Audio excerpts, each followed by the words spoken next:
Frank Lucas strolled into Bumpy Johnson's memorial, carrying $100,000 in cold, hard cash. That single move didn't just turn heads, it forced every gangster in Harlem to bow down. Chapter 1. July 7th, 1968. The day the king of Harlem fell. The phone rang at 6:47 in the morning. He's gone. Just 2 words to shatter a legacy. Bumpy Johnson, the undisputed heavyweight of the American underworld, had flatlined. A massive heart attack dropped him instantly. No final words, no dramatic exit, just silence. The receiver slipped from Frank's hand as he sank onto the mattress, eyes fixed on the void. 62 years old. His boss, his teacher, the closest thing he had to a father.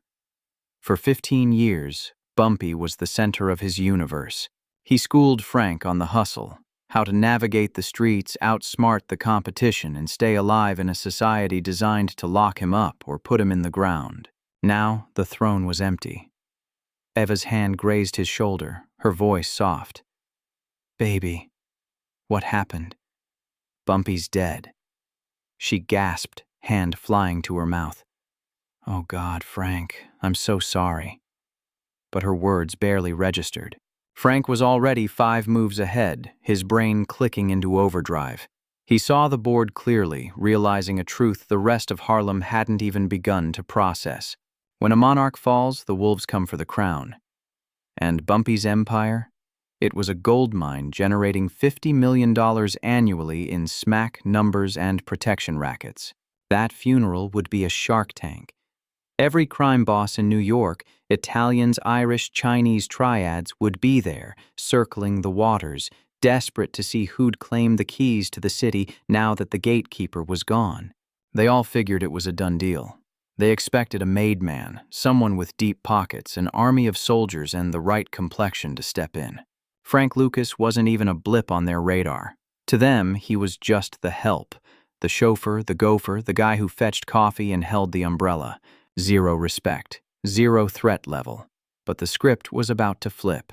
Frank rose from the bed and began to suit up while Eva watched, confused. "Where are you headed?" "The bank." "The bank? Frank, it's not even 7 yet." "Doesn't matter. I need to make a withdrawal." "How much?" He turned to her, dead serious. "Every dime." 3 hours later, he strode out of Chase Manhattan clutching $100,000 in bills. In 1968, that was nearly $1 million in today's buying power, a briefcase stuffed with hundreds. It represented every cent he'd scraped together over a decade and a half of loyal service, his life's work in a leather bag. Eva waited curbside, anxiety etched on her face. "Frank, talk to me. What is this?" "I'm hitting the funeral, and I'm taking the $100,000 with me." "Have you lost your mind? You'll get robbed or worse." He locked eyes with her. "Baby, I'm walking into a den of wolves. Every heavy hitter in the city will be there." "I'm not walking in as Bumpy's errand boy today. I'm walking in as a king, and kings don't show up empty-handed. Just trust me." The service was held at the Abyssinian Baptist Church, the beating heart of Harlem. A massive sanctuary built for 2,000 souls, and today it was bursting at the seams. Every pew was jammed with hustlers, politicians, and local legends, people who owed Bumpy, people who feared him, and people who worshipped him. But the first 3 rows? That was reserved for the sharks in silk suits. Frank scanned the crowd. He knew every single face. Carmine Tremonti of the Lucchese family, Joe Colombo, Crazy Joe Gallo, Nicky Barnes and his crew. Italian Mafia and black gangsters side by side, feigning grief while mentally slicing up the pie Bumpy left behind. Frank made his entrance fashionably late. Black suit, crisp tie, fedora pulled low, briefcase in hand. The atmosphere shifted. All eyes snapped to him. "Who's the guy?" "Oh, just the driver, the help." The whispers died down as they turned back to their gossip.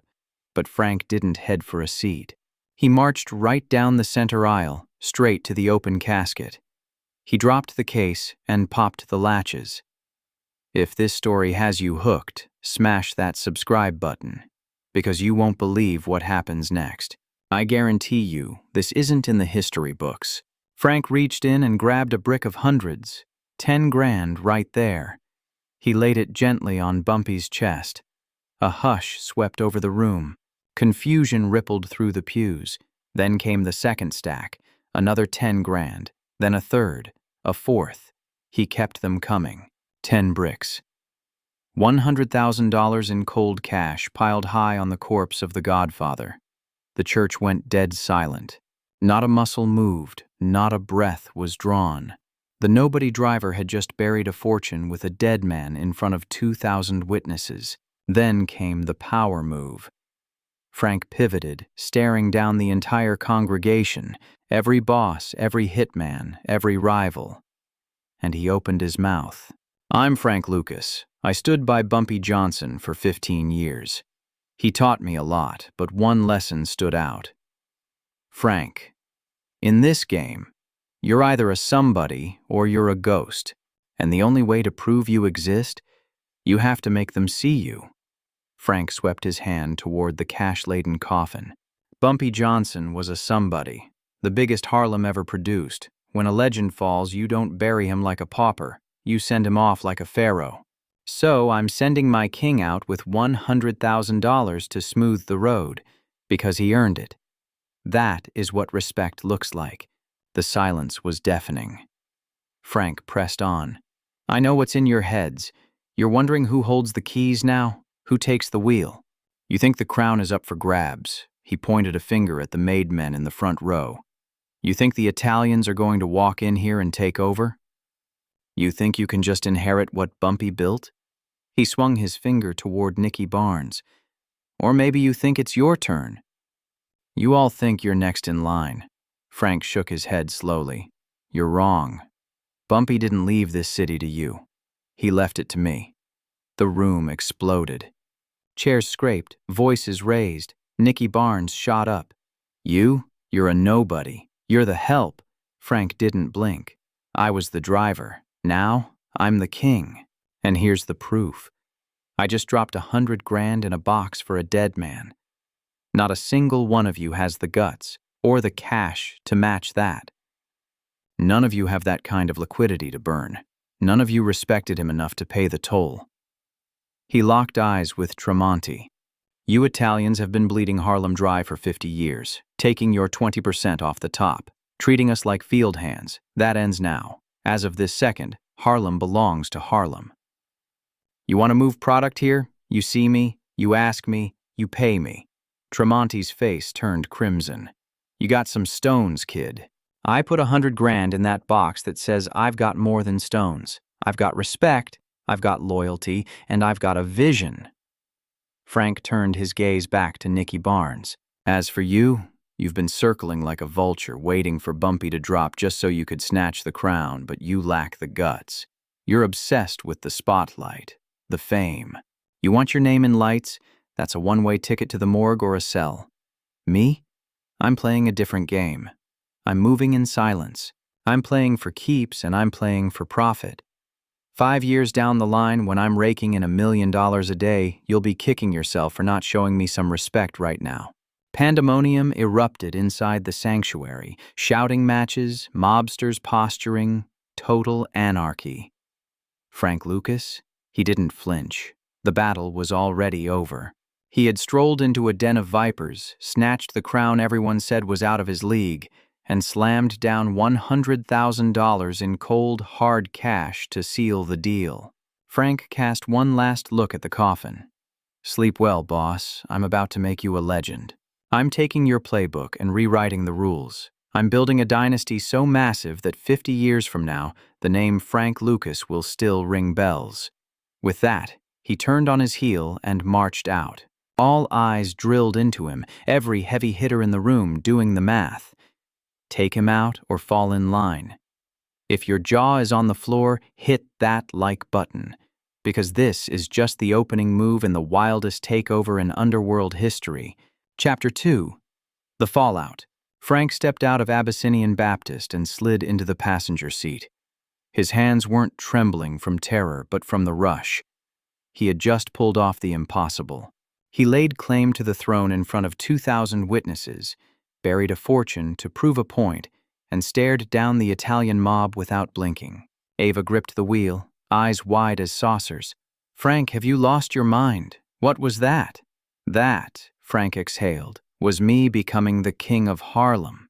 Baby, you just put a target on your back. The Italians, Nicky Barnes, the whole church wants your head on a spike right now." Frank sparked a cigarette, cool as ice. "Maybe, but not today. See, I dropped 100 grand in that box, and now every shooter in there is wondering the same thing. If Frank can toss 6 figures like it's trash, how deep are his pockets really? Who's backing him? How lethal is he?" Eva shook her head. "You're insane." "No," Frank corrected. "I'm tactical.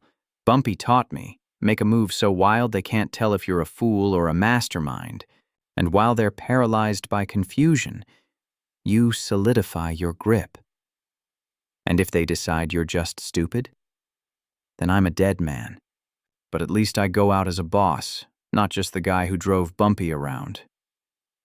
The ride back to the apartment was dead silent. Inside, the phone was already screaming. Frank snatched it up. "Yeah, Lucas." The voice on the other end was heavy with an Italian drawl. "Who is this?" "Carmine Tremonti. We need a sit-down." Frank's blood turned to slush. Tremonti was the acting head of the Lucchese family, one of the 5 families running New York. A call from him meant one of 2 things, a partnership or a hit. "Speak." "Not over the wire. Ralph's. Tonight at 8. Come alone." Click. Eva stared at him. "Who was that?" "The mob. They want a meeting." "You going?" Frank nodded grimly. "No choice. I no show. I look weak. And in this game, weak gets you buried." "Frank, I know, baby. I know." That evening, Frank walked into Ralph's in East Harlem. It was a hole in the wall with 10 tables, yet the hardest reservation in the city to snag. You didn't eat here unless you were made. Tonight, the joint was empty, cleared out. Just 1 table occupied. Carmine Tremonti sat flanked by 4 gorillas. Frank approached and took a seat. Tremonti sized him up. "You got stones, kid. I'll give you that. Learned from the master. Bumpy was sharp. You? Jury's still out. You could be a genius. Or you could be suicidal. We'll see." Tremonti poured the wine. "Here's the lay of the land. Bumpy had a deal with us. He ran Harlem. Oh, we took a 20% cut. Everyone was happy. Now Bumpy's dead and you're acting like the deal died with him. That's an issue. Only if you make it one." Tremonti's eyes went cold. "Is that a threat?" "It's reality. Harlem is mine now. The 20% tax stops today. I'm not paying a dime, but listen, I'm not your enemy. I'm not encroaching on your turf or touching your rackets. I just want what belongs to me." "And why exactly do you think you can hold Harlem without our blessing?" Frank leaned in. "Because I possess something you don't." "The people?" "Harlem trusts me. They knew I was Bumpy's right hand. They saw me bury a fortune out of respect. You try to storm Harlem? It'll be a war zone. They'll torch every block you try to occupy, but me? They'll fall in line because I'm one of their own." Tremonti chewed on that. "And the cash? That 100 grand you tossed in the hole. Where's a guy like you get that dough?" "Saved it. 15 years of service. I didn't blow it on Cadillacs, dames, and gold chains like everyone else. I stashed every cent because I knew the day would come when I'd need leverage. That day was today. So you're tapped out. I'm all in. There's a difference." Tremonti smirked. "You're sharp, kid. Sharper than you look. All right, here's the play. I'm giving you 6 months. 6 months to prove you can run the show without our muscle. Keep the streets quiet, keep the cash flowing, and we'll recognize your sovereignty. But you slip up. If there's anarchy or you can't pay your crew, we roll in and take it all. Deal." Frank put his hand out. "Deal." They shook on it.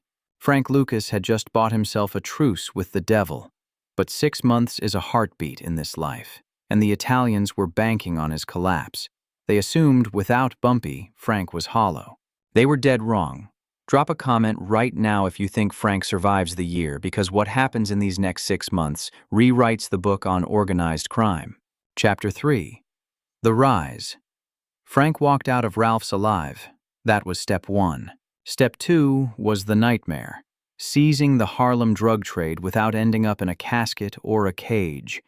The obstacle was clear.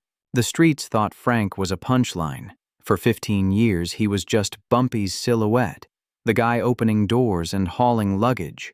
Now he claimed to be the boss? No one respected it. Nicky Barnes was the first wolf at the door.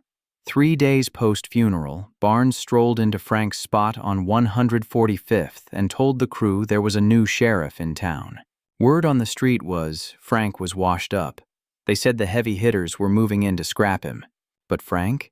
He didn't lose his cool. He got clinical. That very night, he rolled up to Nicky Barnes's crib, marched to the front door and banged on it. Nicky swung it open, looking confused. Frank? What the hell? Before he could finish, Frank flashed steel and pressed it against Nicky's skull. Listen close. You've got 2 roads to walk. Road number 1, you join my crew. You become my lieutenant. You get the money, the respect, the power. You're my right hand. Road number 2.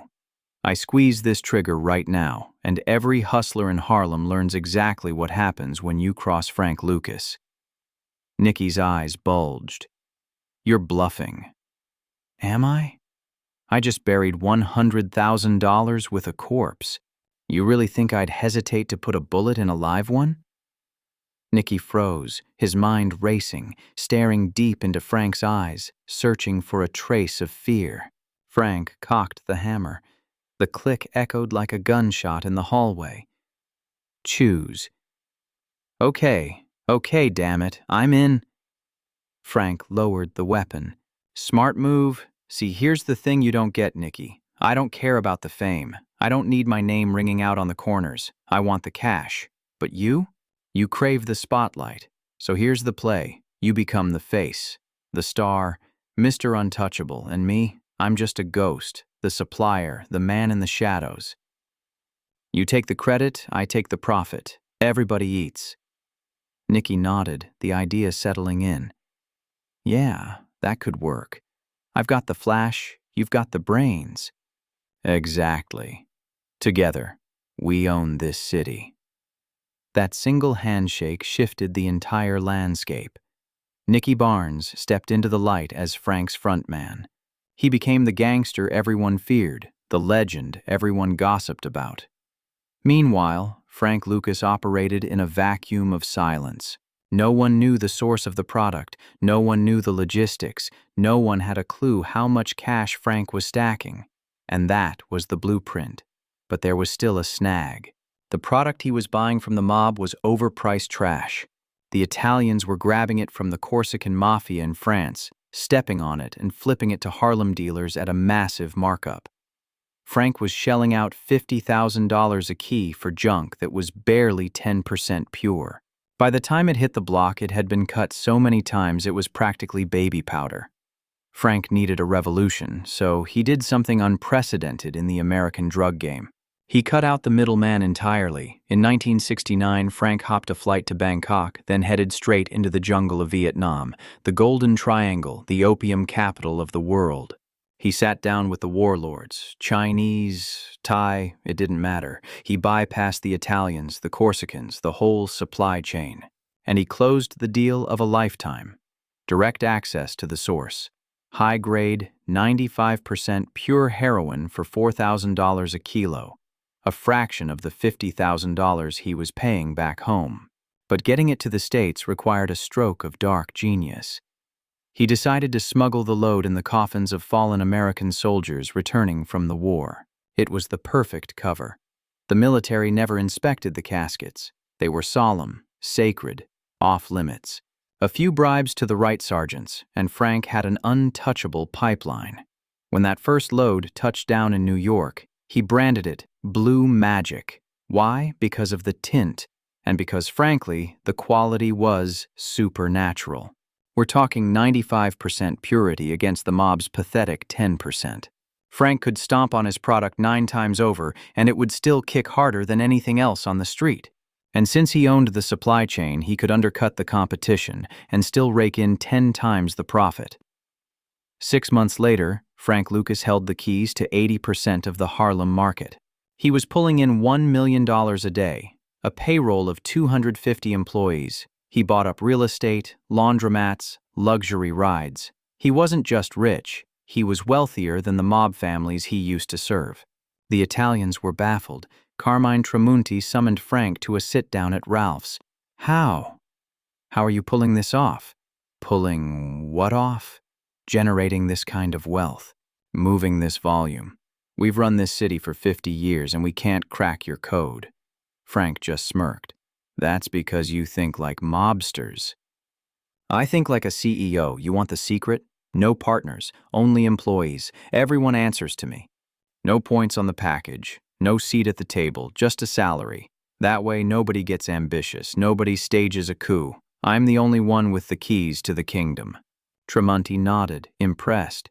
You're sharper than Bumpy ever was. He taught you well. So what's the end game?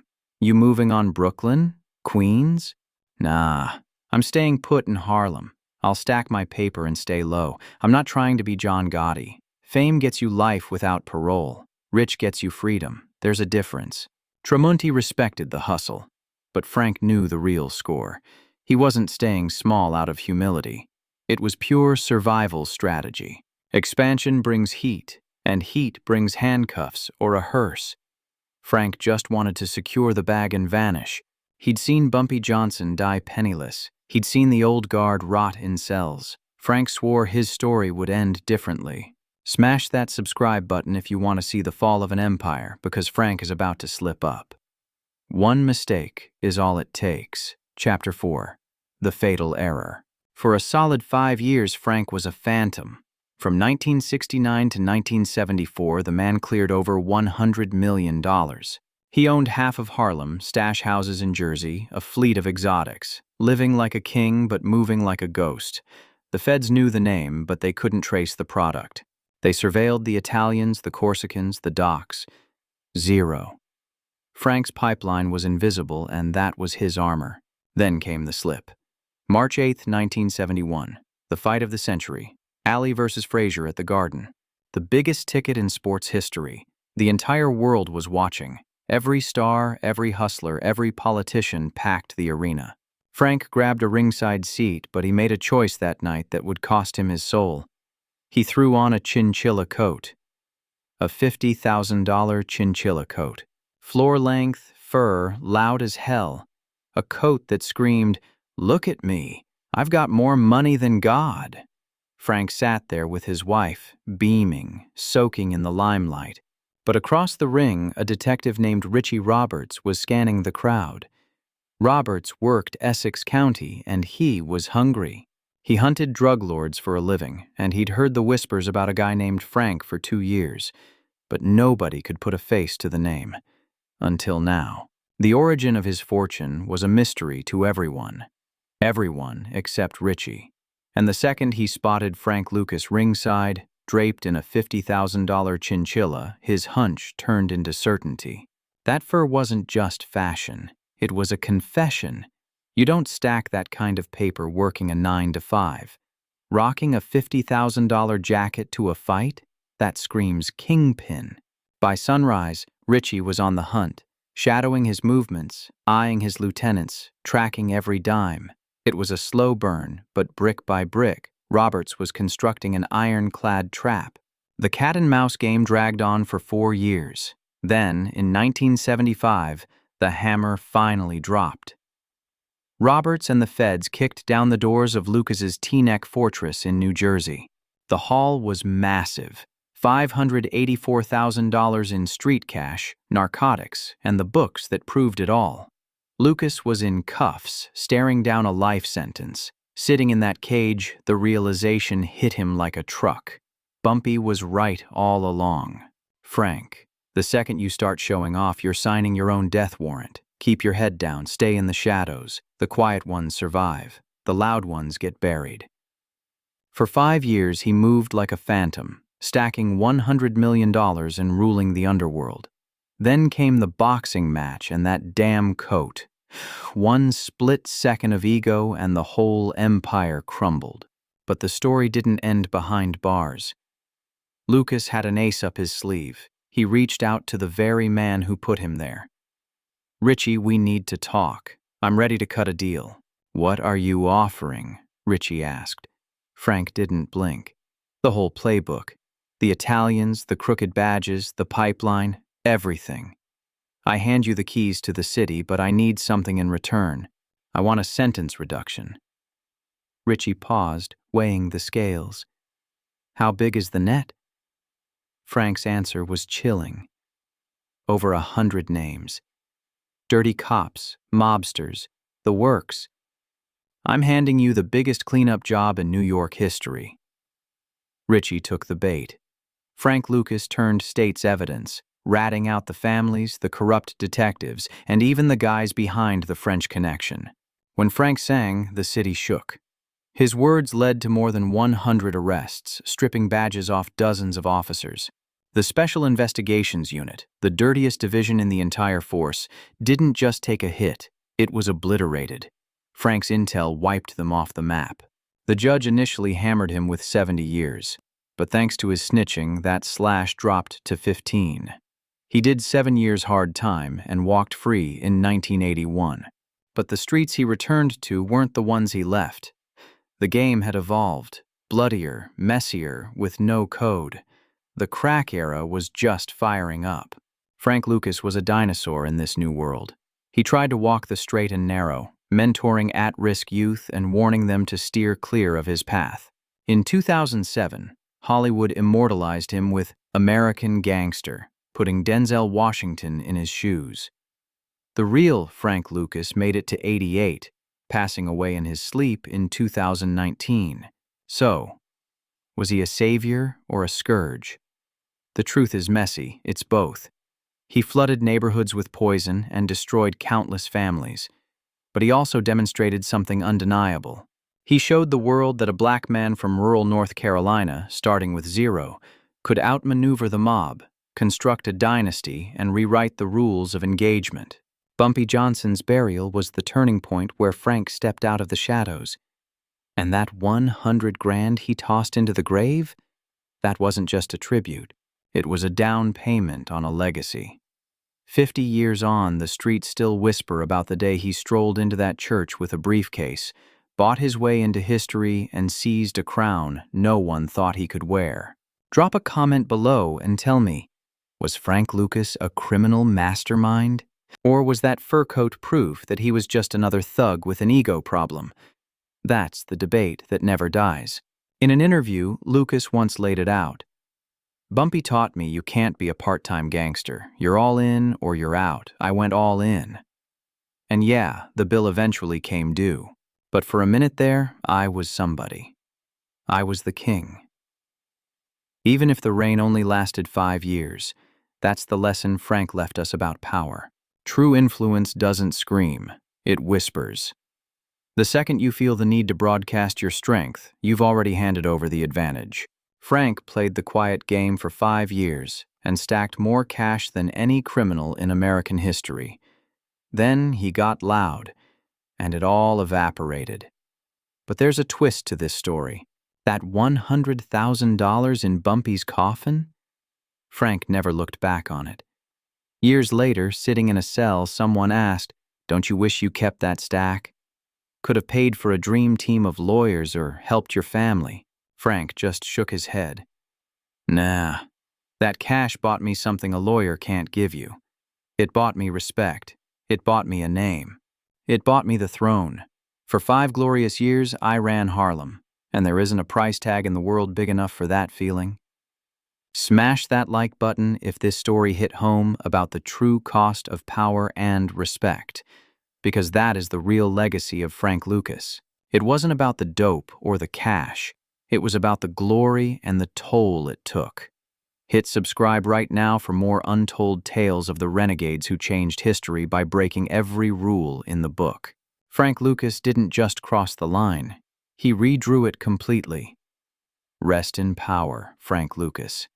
1930 to 2019. The man who walked into a funeral with 100 grand and walked out a legend. The man who proved that sometimes the most audacious move is the only one that counts. He taught us that fading into the background is harder than chasing fame, but it's the only thing that keeps you breathing. Frank Lucas has left the building, but the story of that funeral, the myth of that $100,000, that's never going to die. The end.